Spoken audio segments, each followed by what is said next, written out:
Welcome back to Best Book Forward. I'm your host, Helen, and this is the podcast where I talk to authors about the books that have shaped their lives. You can think of it as a little like a bookish version of Desert Island Discs. Today, I'm delighted to be joined by best-selling author Dr. Joanna Cannon.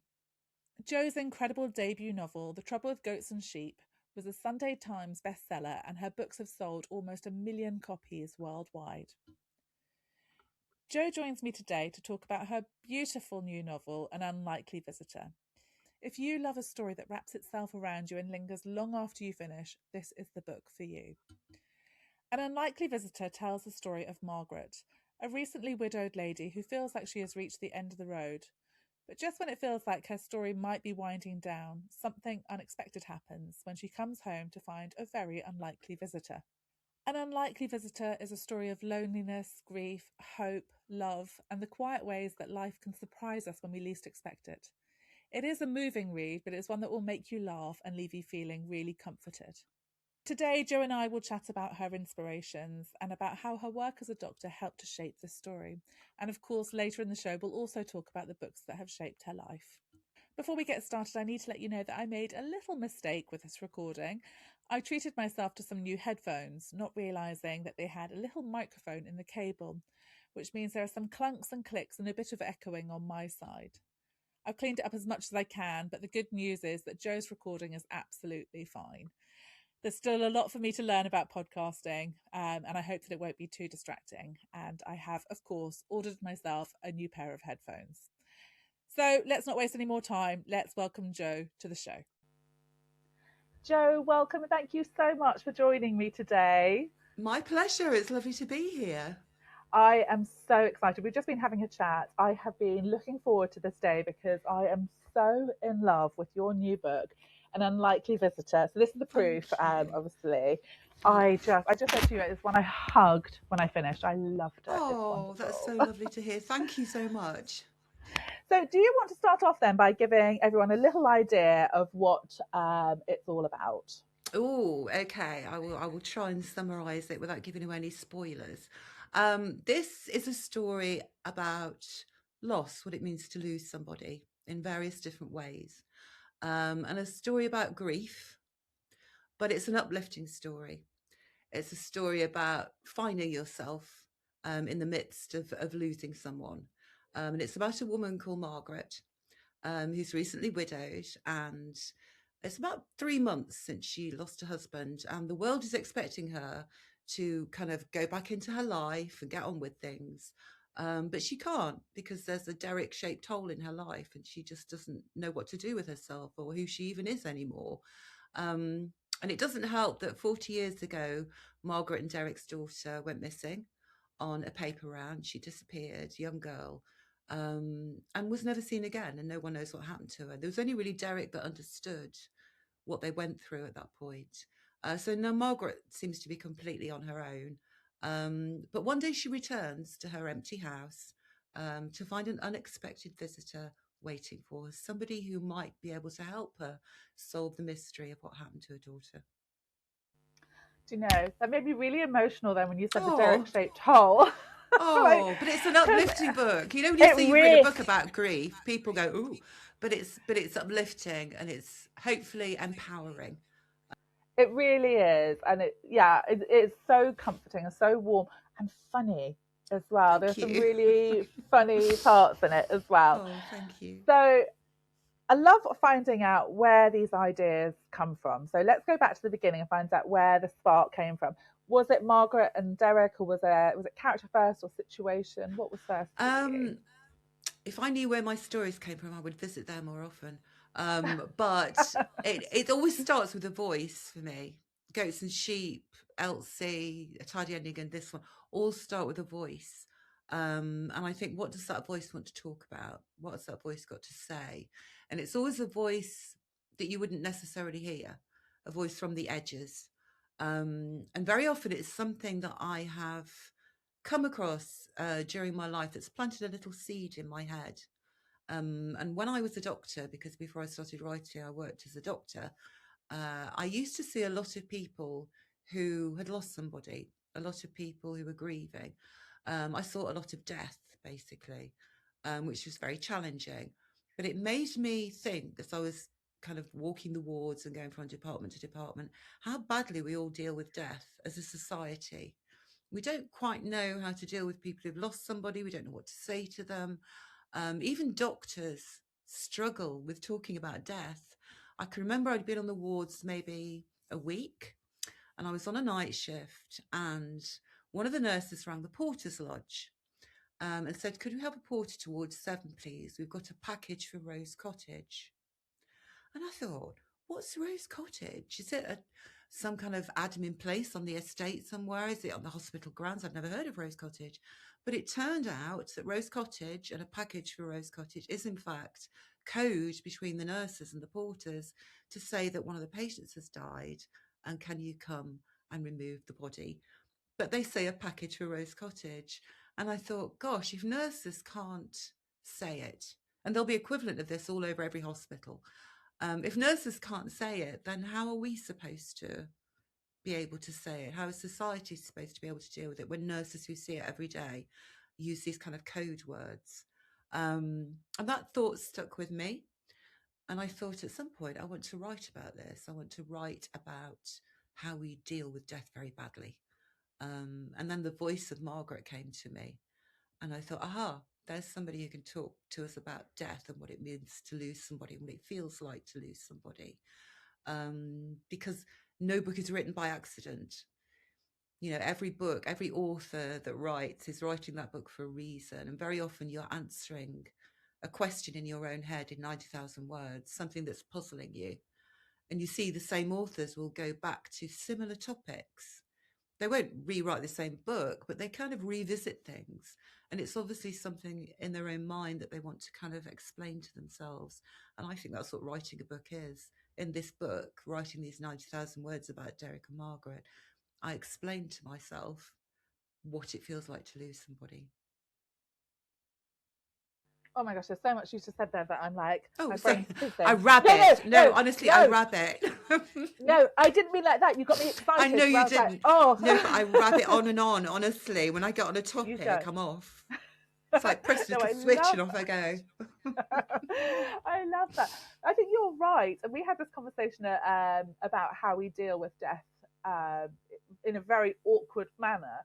And we were talking about this at a family lunch a few weeks ago. And I was saying, as a child, I was really fearful of death, like because the way it was talked about around me. Because people quite often say to me, well, you like reading stories that sort of are around death. And I was like, but I think it's something that we need to sort of become comfortable with it. It's going to happen, right? Yeah, it's the one guarantee. um, okay, so let's talk then about Margaret because I just adored her, Jo. I absolutely Thank you. loved her from the very early pages. She got in, and I felt quite protective of her. I really wanted her to be okay. So I know you said this voice came to you, but was she based on anyone? And how did she, once you sort of had decided, how did she come into you and onto the page? Um, I think I based her on my mum a little bit because my dad died 20 years ago. And I was amazed at how my mum managed to keep going without him. It stuns me how somebody who's been married 40, 50 years and then is suddenly on their own, how they manage to kind of push through and force themselves to go out and do things on their own. So I'd watch my mum go through that with huge admiration. So some of Margaret was based on my mum, but really it was all the people, the women I'd seen who'd lost husbands and husbands who'd lost wives, and these kind of lost souls wandering around trying to redefine themselves because they were part of a couple, they were seen as a couple, especially an older generation, because a couple, they tended to do things together. Now I think marriages, there's a degree of independence that people do, you know, the woman will go off and do whatever she wants to do and her hobbies, and the husband will go and do whatever he likes, and then they come back together. But years ago it was kind of a unit, and very rarely did I see my grandparents go and do something on their own. And the same really with my mum and dad. And I think, how do these people cope that they're suddenly having to redefine themselves and see a future, a positive future for themselves at an older age?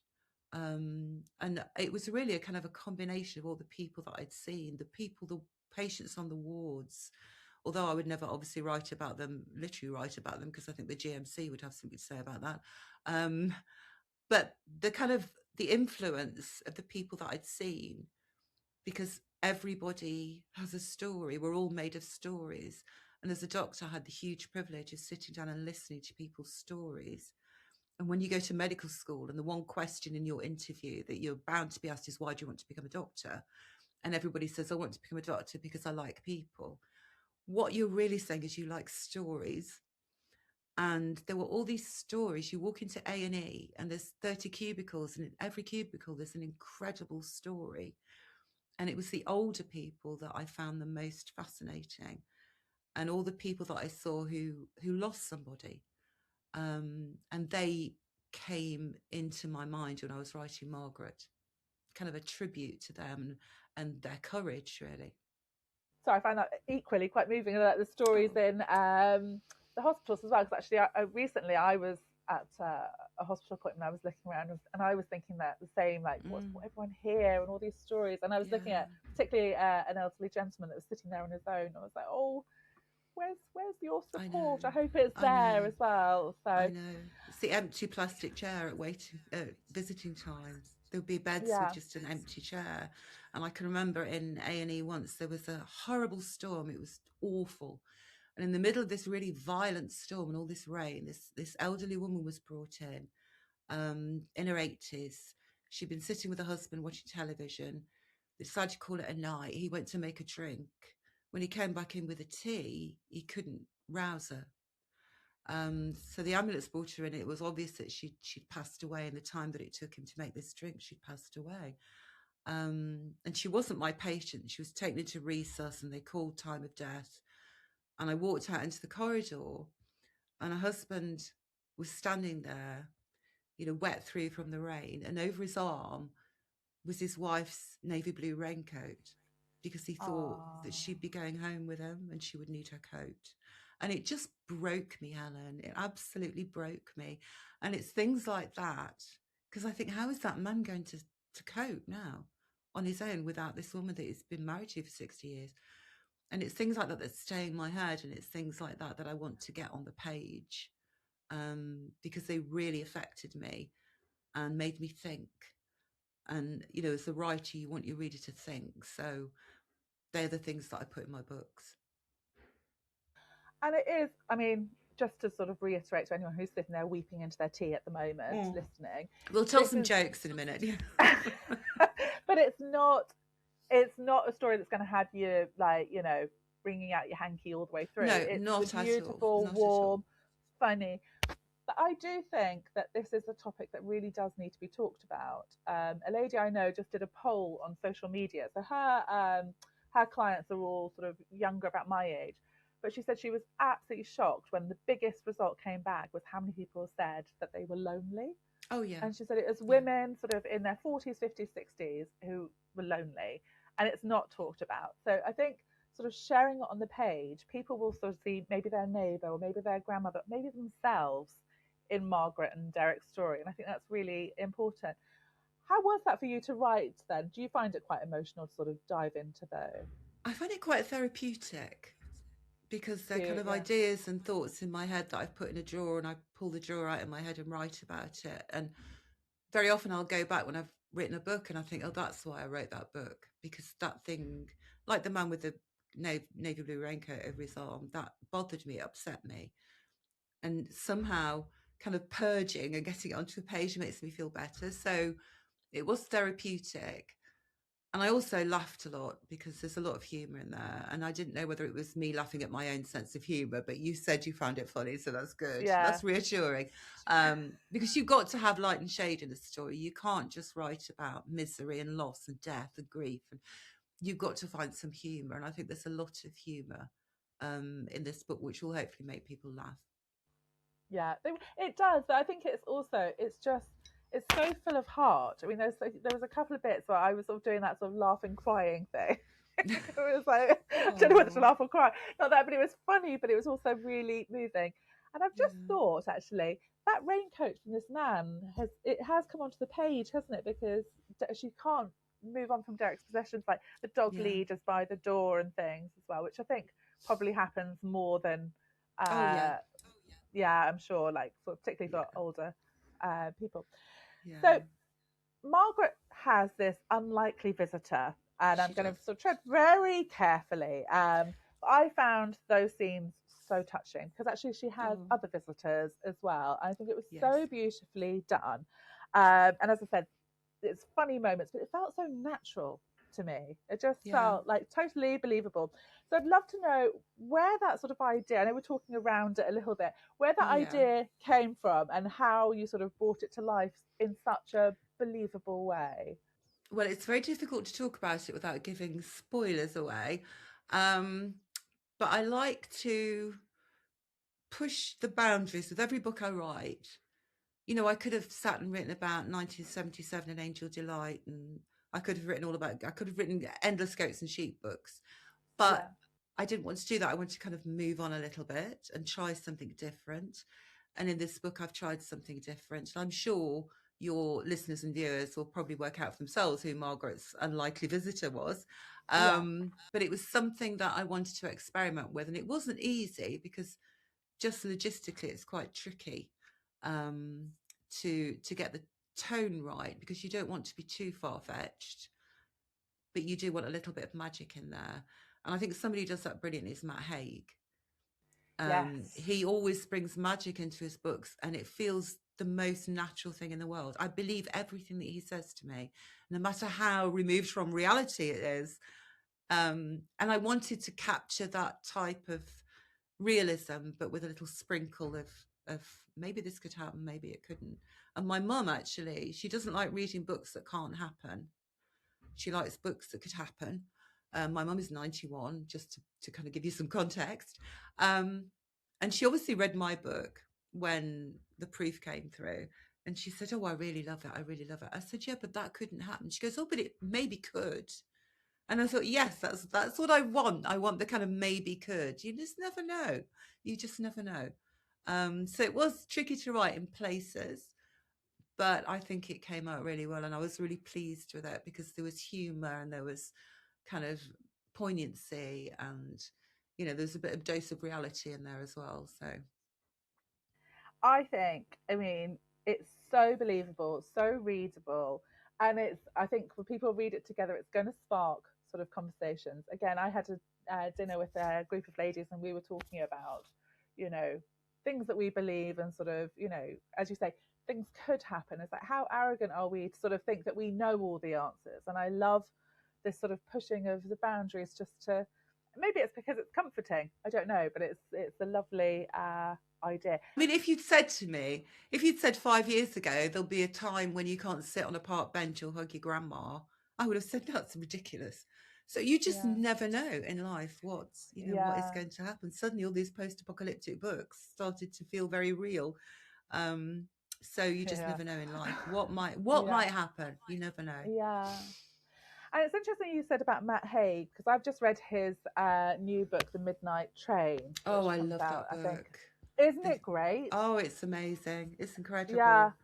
I hope It's Matt has got a so, hotline to the afterlife because if that's the afterlife, then I'm all for it. It sounds amazing. yeah. Yeah. I liked The Midnight Library, but The Mm. Midnight Train, I mean, I think when he sort of talks about it, trains are sort of quite symbolic of like journeys that we go on Yeah, anyway. yeah, I yeah. thought it was lovely. But I've also Yeah. just read Roman Mornings by Matson Taylor, which also has this lovely sort of magical element. And I was like thinking about the sort of three books, and I was like, I wonder if that's sort of significant to how we're feeling as Well, like, it's strange, people. Helen, you should say that because I've written a book that involves death and the afterlife. And then I read Matt's after I'd written mine, obviously, because he's only just sent the proofs out. So I read The Midnight Train. I thought, oh, there's another book that deals with kind of the afterlife. And then recently I read one called Everything Was Beautiful and Nothing Hurt by Ben Reeves, which is a debut. And I think it's out in August, maybe, or I might be making that up, but it's out kind of this summer. And that is about death, and it is utterly beautiful. if your listeners or you or your viewers want a hot tip, that book is incredible. It's out from Atlantic later this year, and that is about death and the afterlife. And I thought, we could start a little trend here. You know, never mind uplit or whatever they call goats and sheep. That this is like death lit, so or afterlife lit. Yeah. So yeah, it seems to be, and you see this sometimes. You see waves of a certain kind of book that seems to come forward. And I think were people writing these books post pandemic, which made us all think about mortality, you know, is it that's the kind of a hangover in our head from that? Why are we all writing about death all of a sudden? Not that I'm complaining, because I find it quite fascinating. But it is weird how these trends, isn't it, kind of happen. I find it fascinating, and I wonder if it's like, I mean, obviously authors are all probably not living the same lives, but you're looking, you know, you're living in the same world as us. I wonder if it's like an energy thing, whether it could be, you know, that there's some sort of, you're picking up on a cosmic need. vibes. Yeah, we all need to read about dealing with death better. Yes. Yeah, but also that sort of magical element. I was like, particularly these three, yours, Matt's, and Matson's. When I've read them, I've just been, I was like, oh, just a real hug, and I was like, oh, that's interesting. Like the hug in a book thing is obviously because we are living in a crazy world, aren't we? We are, and I also read that when there's any crisis like world crisis, the sales of historical fiction go right up, because people look to the past to try and understand how people got through things, through terrible things, to kind of give us courage and optimism that whatever it is the world is going through, we can go through it too. So people read a lot of historical fiction at times of crisis, which I thought was quite interesting. It isn't. But I think also, like, I mean, you might sort of think, why aren't they reading like historical texts? But I think there's so much to learn in fiction. I think because it's the human stories, like that's what we're sort of all trying to understand, is like how we will cope with it as well. We want something close, don't we? We don't want clinical textbooks necessarily. We want a real story. It's the best way to learn, is the voice of experience. Yeah, but it's like after I might get my sort of stats on this a little bit wrong, but after COVID, the sales of Regency romances were huge, and it's like that sort of, which is where Bridgerton sort of sparked from. But I guess people were like, you know, we weren't seeing our loved ones, so we were craving love. So they look back. It's like, it's so interesting, isn't it? Yeah, it is interesting. It is. Yeah, that's really fascinating. Actually, I can see why. Yeah, I didn't fall on that trend actually. No, me neither. I don't. See, one genre that I don't normally read is romance. Yeah. You will never find people kissing in my book. And if I'm watching a film, I will fast forward the kissing. I think I want to get to the bit where she stabs him with an ice pick. Never mind kissing. So I'm like fast forwarding. So I'm not the world's most romantic person, but yeah. Okay, but not romantic. But there's a lot of love in an unlikely there is, visitor. Isn't there? Yeah, so there is a lot of love. Yeah, you couldn't say it's a romantic book, but it is, you know, it's a book with true love at its centre. Yes, that's true. Actually, that's true. And no ice picks. No ice picks. No, I leave that to the people who know what they're doing, like Lucy Foley and Lisa Jewell. I will let them get on with that. I just like reading them. I do too. Okay, so I'd love to talk about the epigraph then. It's a quote from Rossiter Worthington Raymond that reads, life is eternal and love is immortal, and death is only a horizon, and horizon is nothing save the limit of our sight. I just thought it was so beautiful, so comforting, but also one that I kept on going back to and reading it again, because it was like really sort of sparking my imagination and questioning my own thoughts. So I'd love to know, at what point did that quote come to you? What drew you to it, and the sort of significance to the story? Oh, okay. Well, if you look at the dedication of the book, it's to someone called Charlotte. And Charlotte was one of my readers who I met for the first time with her wife, Debs. I met the two of them at Cheltenham Festival when Goats and Sheep very first came out. And I became friends with them. And they were so supportive, both of them, and so lovely. And I used to talk to Charlotte a lot on kind of Instagram messages and WhatsApp. And then she got cancer and she very sadly died. And it upset me so much. You know, you think, authors readers relationship, but I love getting to know the people who read my books. If you come to me in a signing queue, I want to know all about you. I'm interested. And I loved Charlotte. And her funeral, that quote was actually in the order of service. It's on the front of the order of service. And I thought, what a perfect quote for this story, because it is to do with, you know, death is not necessarily the end. There may be something after death. You know, we think of death as being final and that's it and we'll never see anybody again. But really, we don't know that. You know, we don't know. And I think with my dad, for example, who'd been dead 20 years, he's everywhere in this house. He built half of this house. He built the room I'm sitting in now. He planted the flowers that grow in the garden. You know, he made a settle that we have in the kitchen that the dog likes to sit on. He's everywhere. And I think people who are gone, I read recently that everyone has two deaths. You have the death when you pass away, when your body kind of gives up and you pass away. And then you have another death when everyone who remembers you has gone. And there's no one left who remembers you. And as long as there's somebody who remembers you and smiles about you and dusts your photograph, then I think you are still here. So I think death isn't the end. And I think if we look at life in a slightly different way, we might realise that the people we think have gone are actually still here, little pockets of them, which is a huge comfort. And it gave me comfort to think of Charlotte that way. And that's why I wanted to dedicate the book to her, because although she's not here, her name and her spirit will kind of go all over the world with this book. And that is something you can do as an author. You can do that for people. You can put these little Easter eggs in. You can name characters. You can put a memory in that someone has, and then that will travel everywhere. In Goats and Sheep, one of the characters, who was the voice of reason, was based on my dad, and a lot of the things he said were things my dad used to say. So now I know my dad's words travel the world, and now Charlotte will travel the world with this book. And that epigraph just seemed appropriate, and because it was her funeral service, it just all slotted together beautifully, as though it was always meant to be. So that's where that comes from. I am sorry if that's upsetting. No, I didn't think you could make this book any more special. But yeah, I'm sorry that you've experienced that terrible loss. But what a beautiful thing to do for her and for her family as well. I just think that is so special. I mean, you talk about sort of reader author relationship. I think that's something that social media has just made possible, because before I did this, I would never have reached out to an author, and I love chatting to authors online at events. And I think it's so special that we have that, because we were saying actually before we came on, like some authors don't particularly like sort of coming out and chatting about their books. I know you love it, and readers love it as well.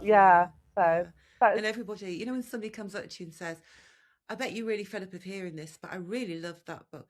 And I think I never get fed up of hearing this. I never. I was walking actually in the town where I live. We've had a new independent bookshop open, which is amazing. And I walked past, and they got my book in the window. And I was like walking past with my dog in the early hours of the morning, and I went, "Oh, I'm there!"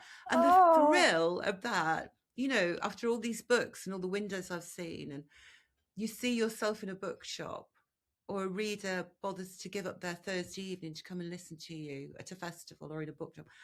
That is so moving to me. That's the connection, and that's why we write. We write to make these connections. And you're absolutely right. Social media and things like this, and podcasts, and Twitter, or whatever the heck it's called now.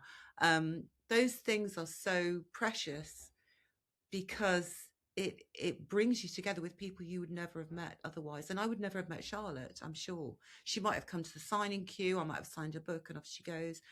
But because we were all on Instagram, and we were all on kind of Twitter, we managed to stay in touch. And that, to me, is so valuable. And everybody that follows me on social media, and everybody that bothers to speak to me, I always try and acknowledge, because I think it's so rude if you don't acknowledge. It's like ignoring someone in the street. So I love to engage with people. online, and doing things like this is so good because it gives me an opportunity to talk to people I wouldn't normally talk to. So I think it's so lovely. I mean, people will often message me on Instagram like, "Oh, I read so and so's book and I loved it." And I was like, "Have you told them?" They're like, "Oh no." And I was like, oh, we "Drop love to them a know. DM. They love We it." And love they're to like, know. "Really?" If you didn't like Yeah. it, maybe not. I had one Yeah. man say to me on Twitter, "I've just read Goats and Sheep." I said, "Okay." He goes, "I've got a list of things I didn't like about it. Would you like me to tell you what they are?" And I went, "No, you're okay. Thank you." It's so weird, isn't it? It is It's so weird. like, as you say, if you saw somebody on the street, you wouldn't be. I don't like You your wouldn't. earrings. So Yeah. yeah. I'd also love to talk. So go back to the beginning of the book again, and the prologue. There's this beautiful prologue. I've read it twice. I absolutely. Oh, I think because I'm really drawn to trees as well. yes. Like, but there's this prologue about this tree, which is so beautiful. I just wonder if you could just talk to us a little bit about the tree and the significance Yes. of the tree because it's so Okay. gorgeous. Well, there's a tree in Margaret's garden. We're going back 40 years now. When she was first married and first had a daughter, there was a tree in the garden, and they had it from when it was a sapling, and they grew it, and it got bigger and bigger till it kind of had independence, and it could grow and provide shade and look beautiful. And she would look out of the landing window every morning when she walked past and admire this beautiful tree. And then one day there was a storm, and lightning hit the tree. And although they got people in to see if they could rescue it, it couldn't be rescued. And so the tree had to be chopped down because it was dangerous. It was going to fall.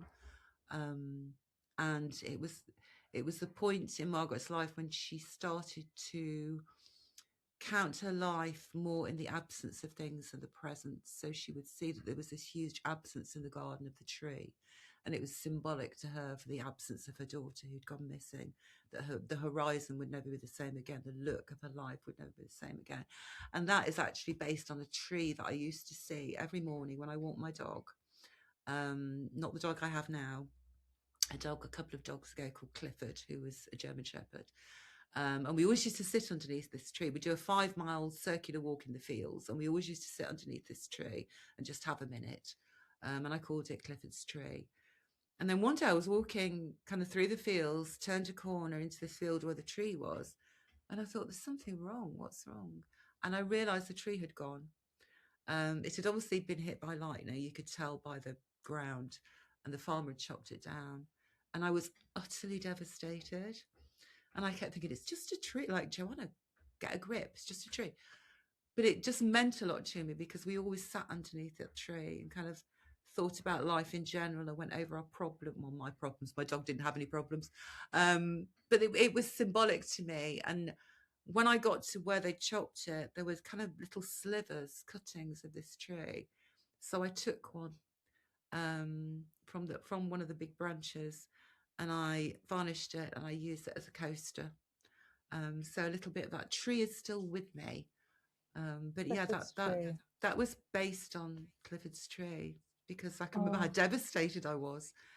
But yeah, that is it's a based on the beautiful. truth.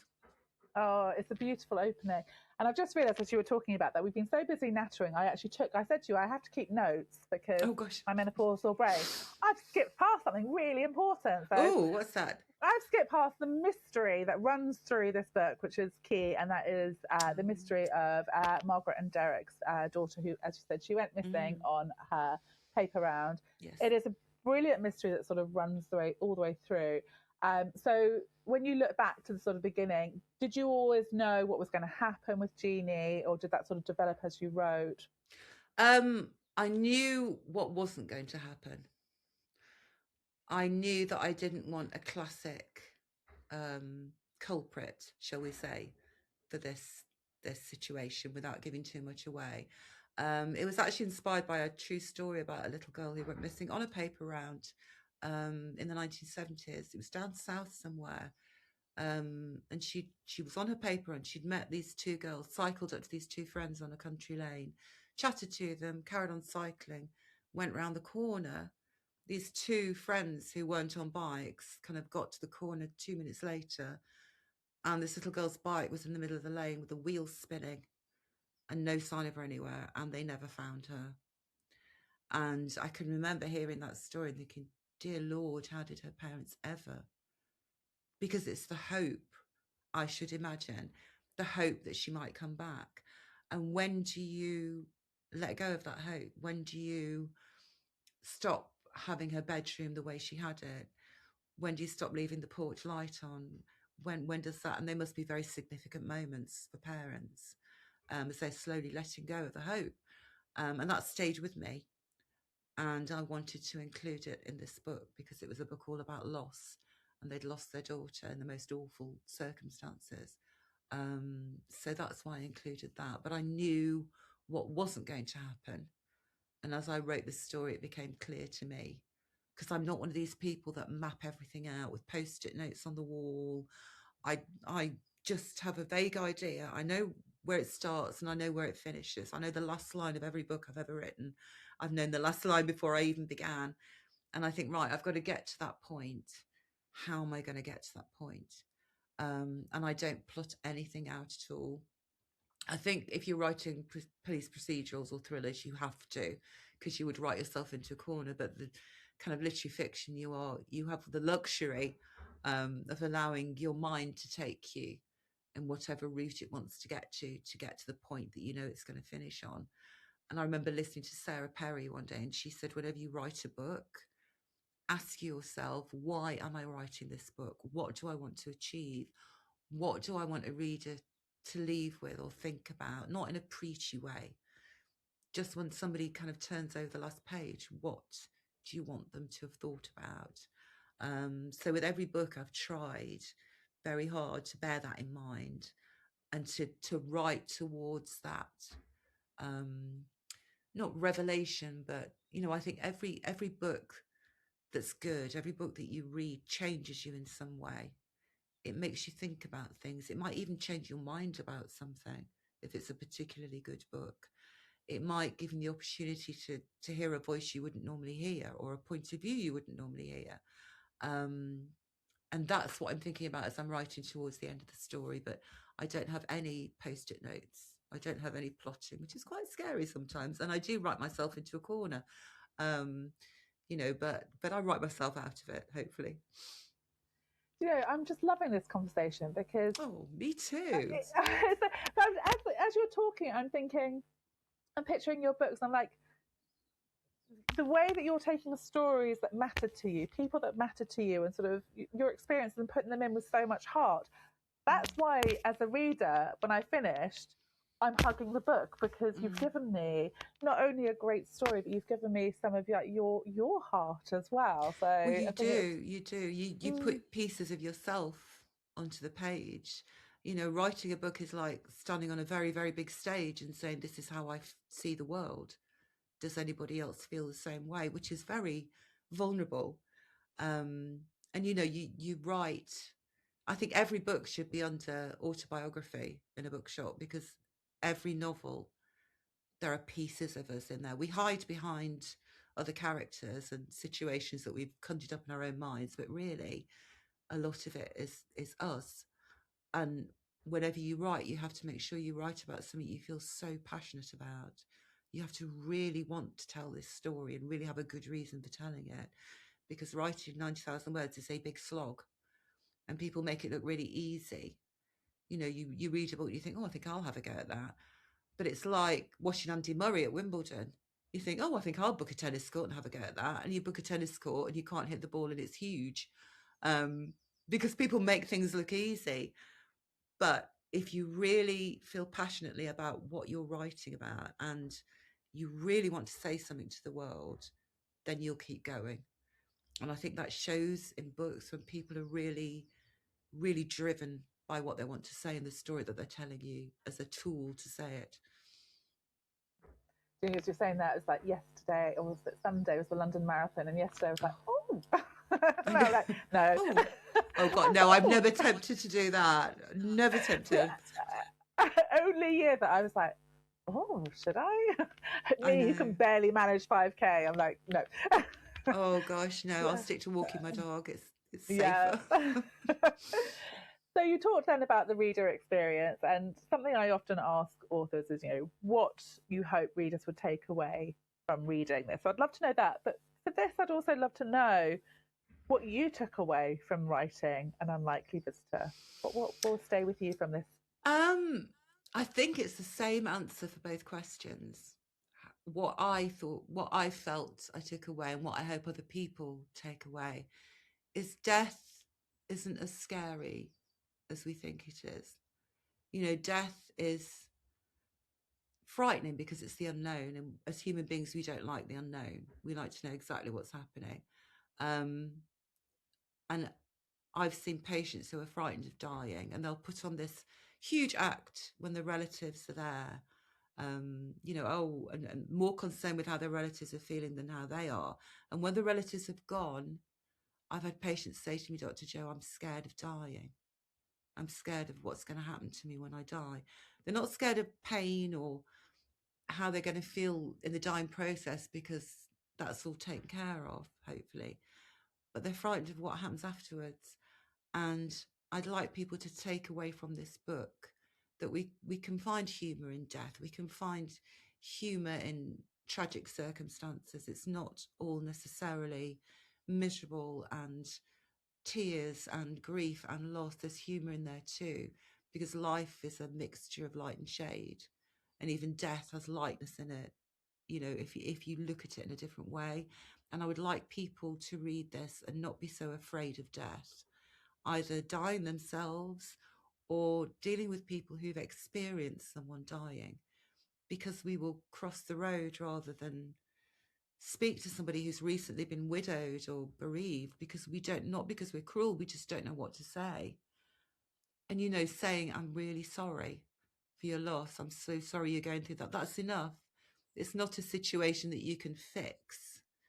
And human beings like to fix things. Doctors like to fix things. Some things cannot be fixed.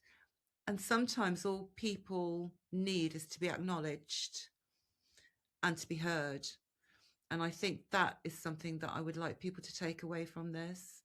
You don't have to fix death. You don't have to fix bereaved people. You just have to acknowledge them and acknowledge their pain and try and hold a hand out and help them along.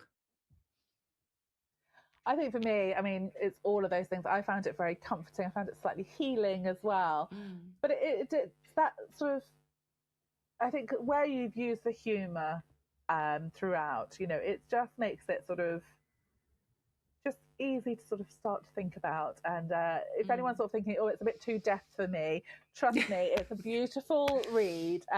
It's not one that's going to have you like sort of, you know, destroyed. It's not one of those sort of like, it's so painful. It is, you know, just lovely sort of little tears of love for it, I think. Yes. So, yeah. I think if you're going to deliver a message or deliver something that you're hoping people will understand, then doing it with humour is the most effective way of doing it. Yeah. And I don't think a book that is purely about misery, people just wouldn't get through it.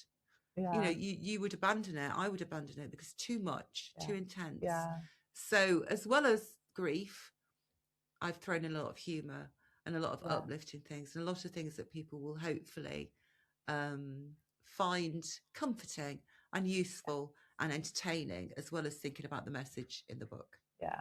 It is. It's wonderful. I mean, I loved it. It's An Unlikely Visitor. It's out on the 4th of June. Highly recommend. Yeah, I didn't show you all my little tabs. Oh, look at your little tabs. Gosh. Tapping away. Okay, so we're going to move on now to talk about the books that you have picked, your 5 books. But just before we do, just to let listeners know, all of the books we talk about, and we've mentioned a couple already, I'll pop those in the show notes with links to buy, so they'll be nice and easy for you to find. So, Jo, how did you find picking your 5? Was it easy for you? Oh, Lord. It was, well, like I said a few minutes ago, every book changes you, you know, so books that shape you. I tried to pick books from certain points of my life. So that was like books that represented points of my life. So that became easier when I thought of it like that, because I could go through my bookshelves and say, well, all of them really have affected me in some way, because that's the point of reading. But the ones that I've chosen particularly represent a time of my life that was either challenging or rewarding. Brilliant. Okay, let's do it then. Should we get Let's do started? it. Okay, Yes. do you want to tell us about your first book choice then? I don't know what order you want to do this in. Do you want to do the Whichever. chronological order? Okay, the first book that I chose was Little Women, because it was a book that I used to take out to the library, my local library, as a child. Every week I would renew this book, because I hadn't grasped the fact that there was more than one copy of this book around, and I couldn't bear the thought of the girls living in somebody else's house. So I would go every week and get them to renew the book for me. And my mum would leave me in the library while she went shopping, to choose my books in the days when social services wouldn't have got involved with something like that, because that's what everyone did. Yeah. And I would be left. And if you've read Goats and Sheep, there's a scene in there in the local library. And that is definitely autobiographical, because my books were always late being returned. I always got sharp looks from the librarians, and I always tried to take books out from the grown-up section because I'd exhausted the children's section. But Little Women was the one that I took out the most, I think. So that's why I chose that one. Oh, I love that. How sweet. You want to keep them. It's ridiculous. I didn't grasp it. Oh, I think it's lovely. I think it's so like libraries when you were a child. I mean, I was saying my mum used to take me on a Saturday morning, and it's just such a lovely experience. My mum used to. I never realised until sort of I looked at it later, because my mum was a single mum, of how important it was for her. She'd be chatting to the librarians and things. So it's not just for her about getting her books, but it was like a point in her life where she was getting that sort of books bring people together. Yeah, So, absolutely. yeah. And I never would have started writing without a childhood spent in my local library. It just wouldn't have occurred to me. And my best friends lived in the pages of books. I was only child of an only child. I wasn't very good at mixing.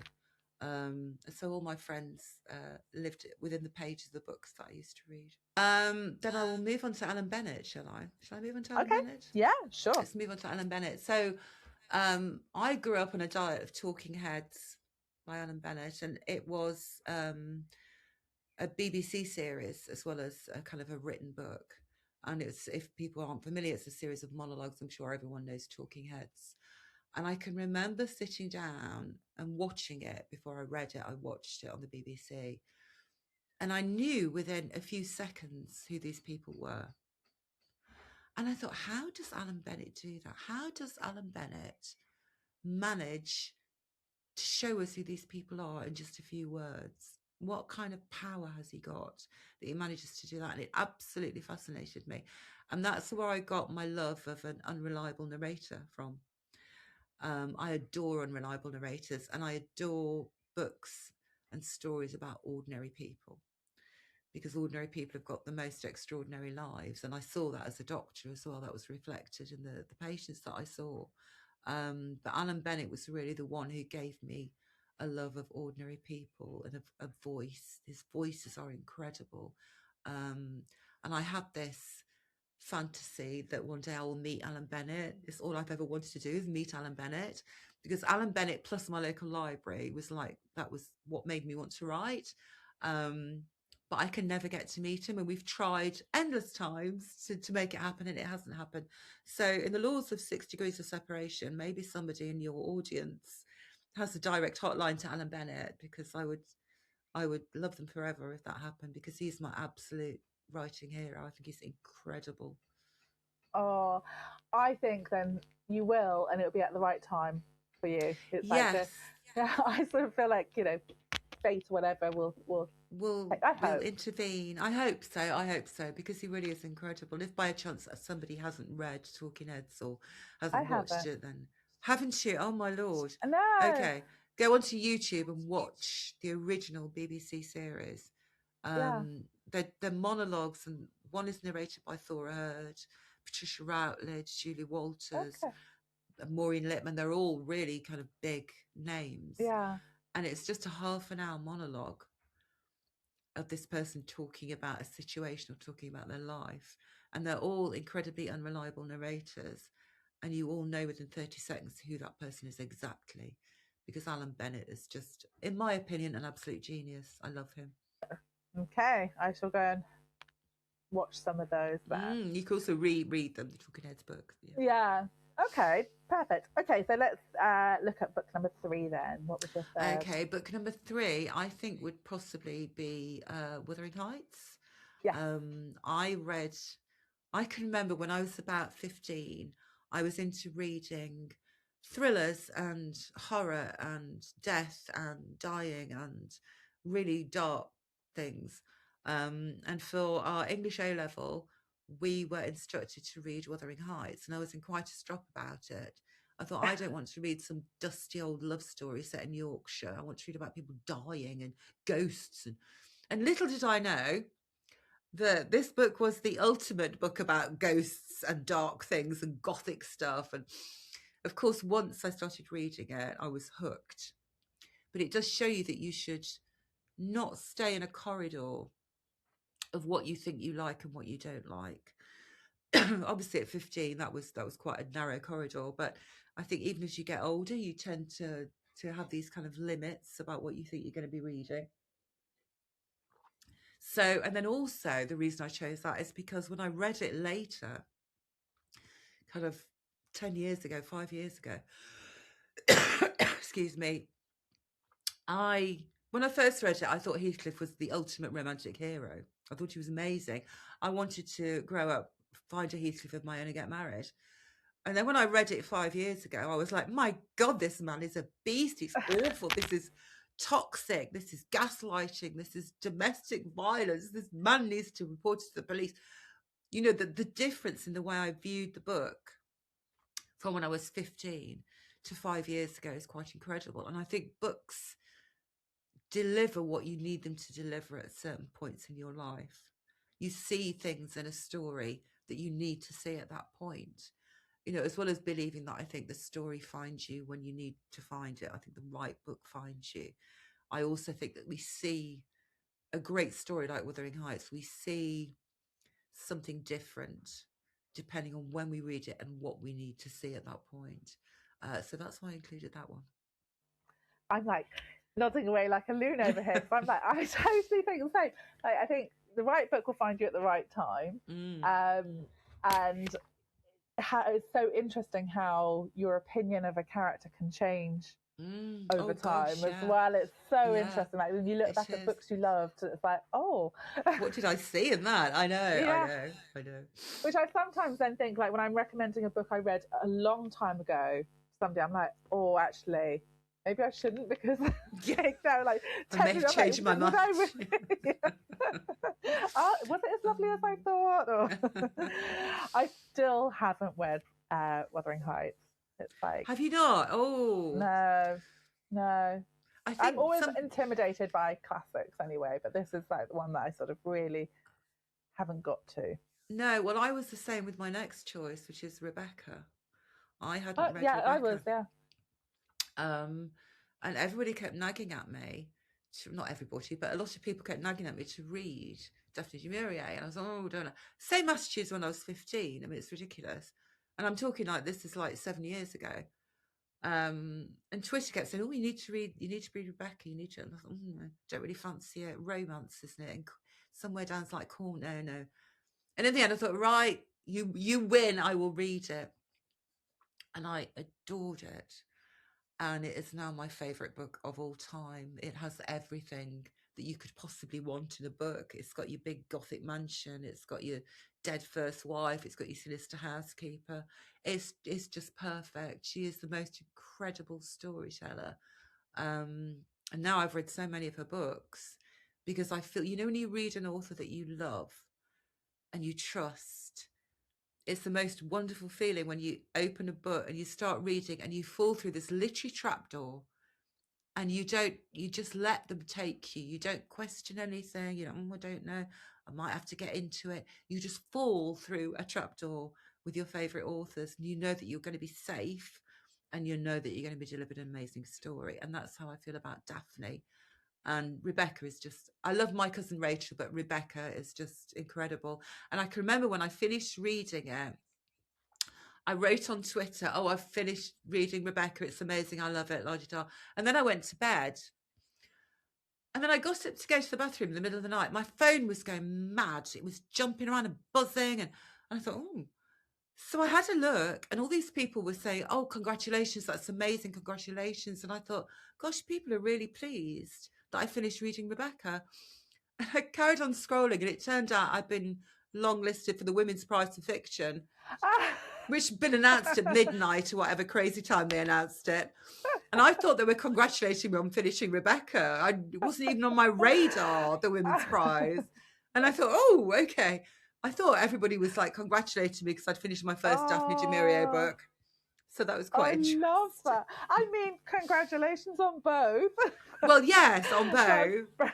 Yeah, it was quite incredible because I just that's wasn't, amazing. I didn't even consider prize long lists. It wasn't something on my radar. So, I think it's so fun because I always imagined that authors would have an inkling that they were on a list and a possible, so they'd be watching. no. But so many people say to me, like, it's just out of the blue that Yeah, they just, no idea. it's incredible. So it's as exciting for you as it is for us to watch. Yes, and I was aware of it because I really wanted Sarah Winman to be on the long list because I love Sarah Winman. So I Yeah. was aware that they were going to announce it, but I didn't stayed up to listen. And What then would that I have just been? got Still life? I think it was, I can't remember. I can't remember, but I mean, I love all her books, which takes us nicely onto the last choice, Yeah, yeah. um, which is a Sarah Winman book, and it is When God Was a Rabbit, and that was the book that made me want to write. I just adored that book. I adored the voice. I adored the story. It was funny. It was moving, and I can remember sitting reading it and thinking, "Oh, I wonder if I could write a book." And at that point, I was working as a junior doctor, and I was incredibly stressed, not just with the kind of hours and the lack of resources and the lack of staff and the pressure everyone was under, but also the emotional burden of seeing all these awful things every day and not being able to let them go. I couldn't let them go. So I'd take everything home with me. And I thought, I've got to have a coping strategy or else I'm going to burn out.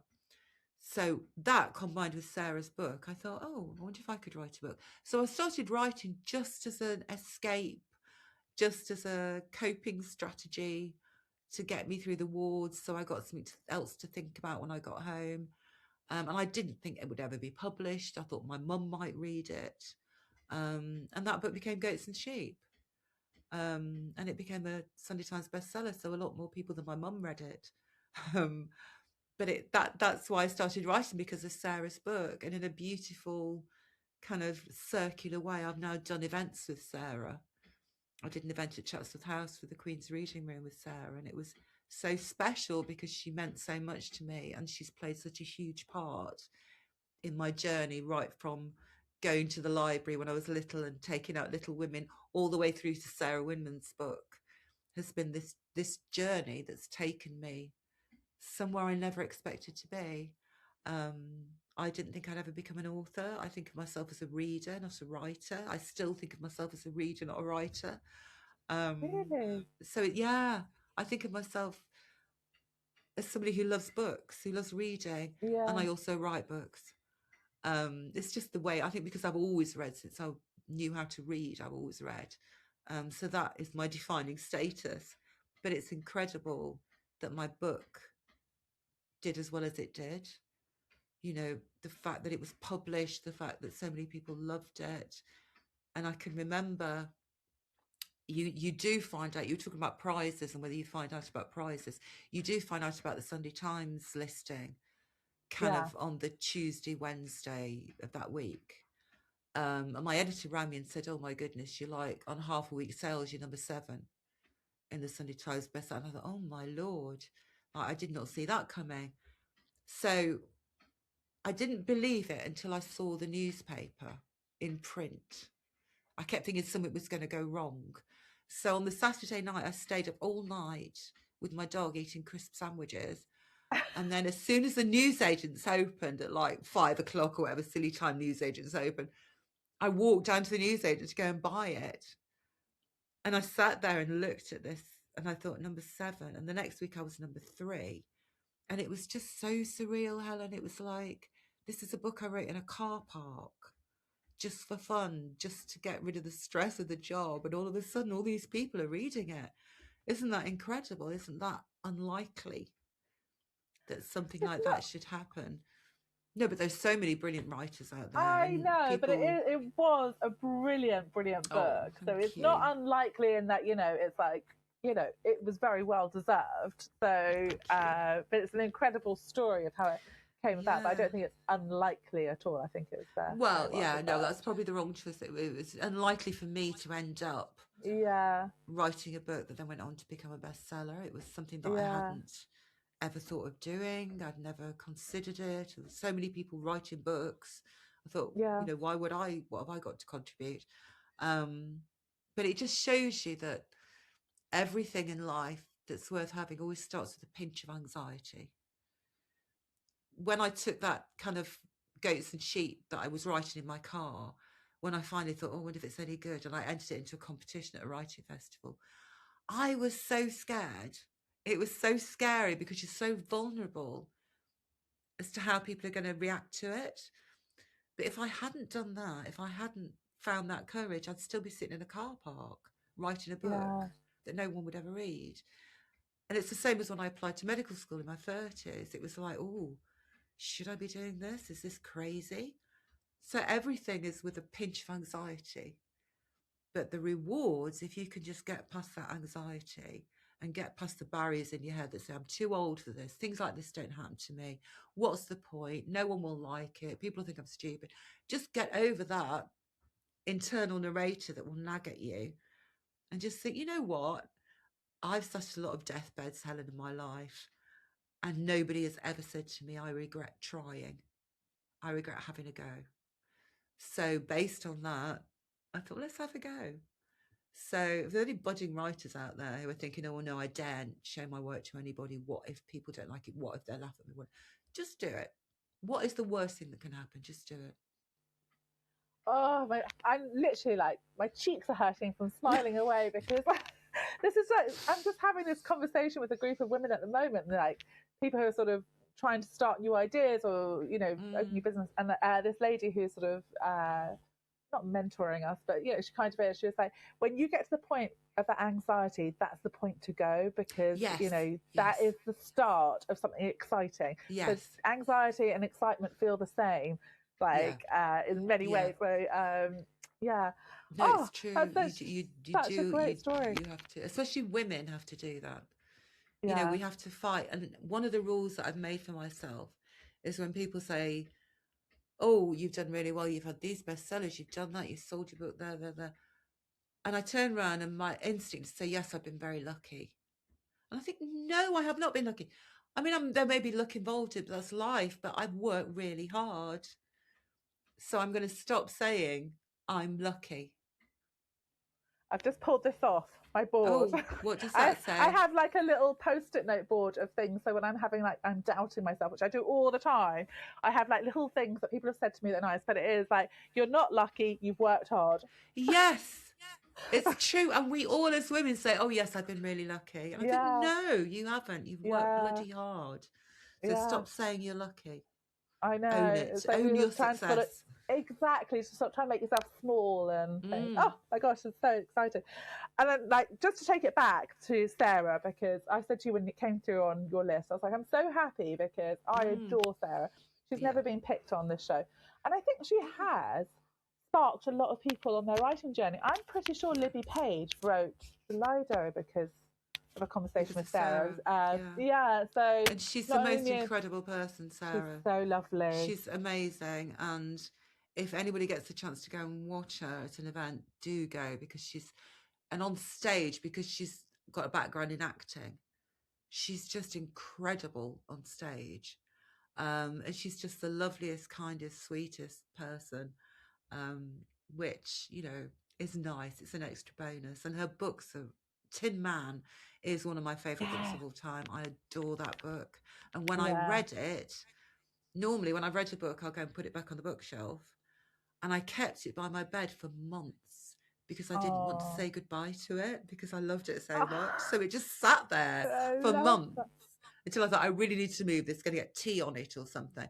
Um, but I just love that book. So there's another one for your list below because Yeah, that I know. It's gonna yeah, Tin Man is amazing. It's the most amazing book. Yeah, I love that, and I love Still Life and the audiobook Oh of yeah. Still Life because she reads it herself. is Yes, she does. amazing. Yeah, she She does. did such a beautiful job of the It's audiobook. an incredible book. And Yeah, when we did yeah. Chatsworth, we were having a mic test sound check, and Alan Titchmarsh walked in with his wife and went up to Sarah and he said, "I'm really sorry to trouble you." He said, "But I read Still Life and it's the most incredible book and I just love it." And he was Oh, really gushing about Still Life. And I thought, oh my God, that's Alan Titchmarsh. And it's just like, I think everybody that reads that book adores it. It's yeah, beautiful. It's so yeah. beautiful. But she's another one, like I was saying, with you and your work, like you put your heart in. But I feel like with Sarah, when you've sort of met her a few times, you can see that she is putting as much of herself into her books, and that's what Oh, makes yeah. them so Yeah. special. Like, Yeah. you know, and everyone's saying like they can't wait for her next book. I was like, Yeah. it'll be worth the wait because whatever she's It'll be doing, incredible. Yeah. she's really working on it. Yeah. So, Yeah. And it's the same. I feel the same way about Rachel Joyce. I yes, feel the same way about Patrick Gale. You know, all of their stories have got so much heart and passion and kind of enthusiasm in them. Like, obviously they're really feeling what they're writing about, and that comes across on the page. So yeah, all my favorite authors have that feeling that they're giving me a piece of themselves when they write the book. Yeah.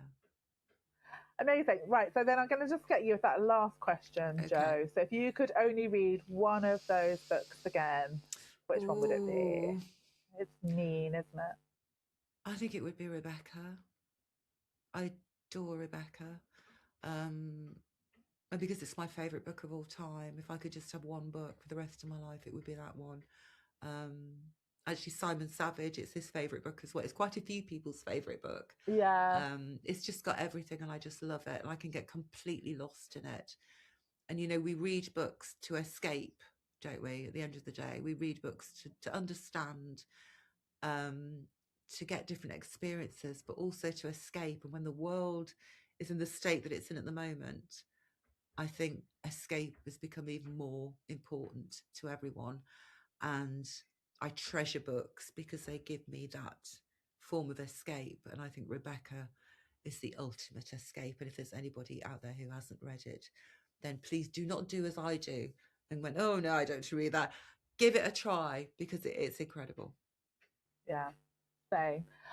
Joe, I have absolutely loved this. I could sit here and chat to you all day. I know. I having could the chat best to you. I don't know time. how long we've been. Oh my goodness, we're going to have on over an hour. This will be a bumper edition. No, it's been lovely talking to you. And I think when you find, this is what I love about book people. Book people are genuinely lovely, and genuinely, when I talk to people, whether it's you or somebody in a signing queue or Sarah Winman or editors, agents, whoever, we're all part of this incredible community of people who just love stories. And we bond because we are all the same mindset that we love stories. And this is why I love doing things. You know, we're talking about doing events. This is why I love doing things like this, because I get to talk to people about my favourite subject, which is books. Oh, it was wonderful. I just loved it. Thank you so much. My pleasure. My pleasure. Thank you. I have been grinning and nodding along with Joe that entire conversation. I absolutely loved it and I found it so interesting as well. I really hope that you've enjoyed it too. Joe's novel, An Unlikely Visitor, is out on the 4th of June. It is a beautiful read, so poignant yet funny, and it is one that will just leave you feeling so comforted. I highly recommend this book. I think you're going to love it.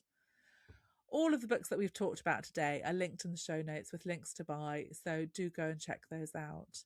And if you're enjoying the show, I would be so grateful if you could take the time to rate, review, subscribe, and most importantly, tell your friends all about it. I'll be back on Tuesday with our new teaser for our next author, and the full episode will follow on Thursday. I hope you'll join me for those, and in the meantime, thanks for listening and see you soon.